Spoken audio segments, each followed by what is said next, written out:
Hong Kong's MTR stations create one of the most colorful metro networks in the world, and at the surface level, it is easy to dismiss the vibrant palette of colors as nothing more than random aesthetic choices.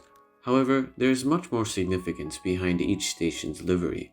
In the 1970s, when the network was first being built, the budget was tight. Just $5 billion were put towards the initial system. Architects had to make do with what they had. This forced the system to be efficient, but it made the early network incredibly utilitarian and drab. However, the MTR's chief architect wanted to give the network some character despite the tight budget. So, he decided to use colorful mosaic tiles to decorate stations, as they were cheap and readily available. The colors also served a practical purpose. The initial MTR system was the first transport system in Hong Kong to be almost entirely underground.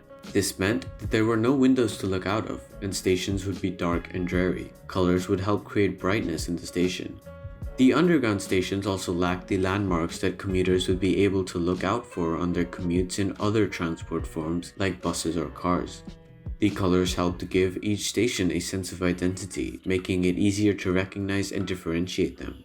Moreover, 1970s Hong Kong still had a significant illiterate population. Giving unique colors to each station would help illiterate persons to distinguish them and navigate the MTR more easily. So how were station colors decided? For some stations, colors were based off of Chinese characters for colors in the place name. For example, Wong Tai Sin is yellow because Wong means yellow in Cantonese. Lam means blue, giving Lam Tin's color. Other station colors were chosen for their literal meanings. Lychee Kok is red since lychees, the Chinese fruit, is red.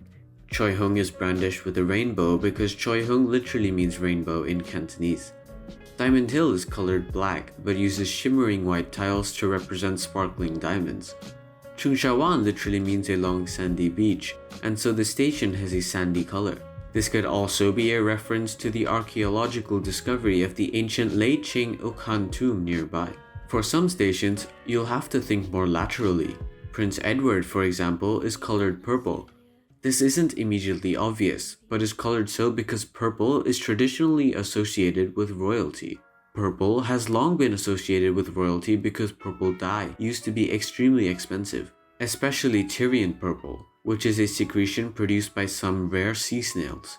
In ancient times, extracting this dye involved tens of thousands of snails and substantial labor, and as a result, the dye was highly valued. Because the dye was so expensive, only royalty would be able to afford purple garments, creating the color's association. Important stations were given distinctive, sharp, and contrasting colors to make them stand out from other stations on the line. For example, the termini of the Chunwan line, Chunwan and Central, are colored sharp red.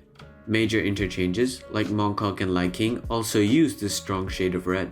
However, when major stations are placed consecutively, an abruptly contrasting and distinctive shade of blue was used, such as in Meifu, Admiralty, or Kowloon Tong.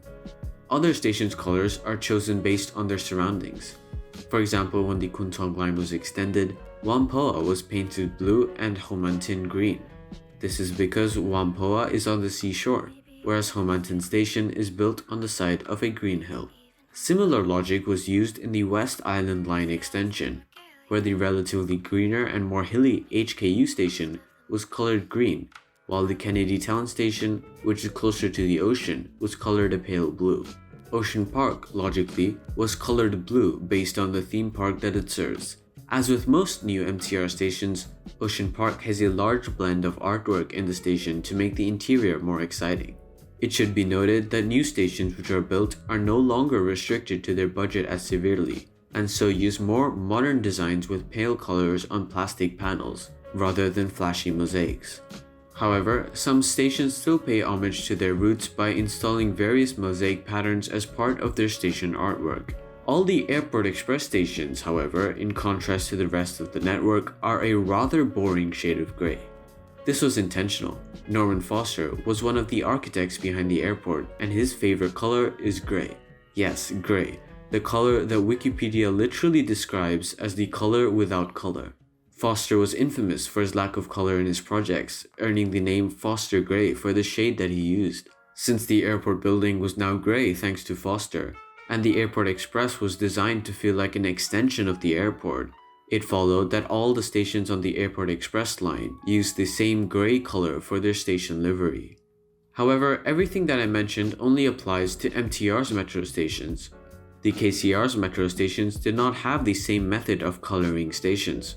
Most stations on the East Rail line were incredibly brutalist, built in 80s modernist architecture. While the West Rail and Ma On Shan lines got new flashy stations, the East Rail line station designs and aesthetics were largely neglected until the railway merger. After the merger, the MTR put clearer signage in place and assigned a flower to each station on the East Rail and Ma On Shan lines to brighten up the stations. Together, artwork and station colors help blend a functional mode of transport into its surroundings, giving each station its own identity. As new innovations make their way into the network, who knows how the MTR's design will evolve in the future.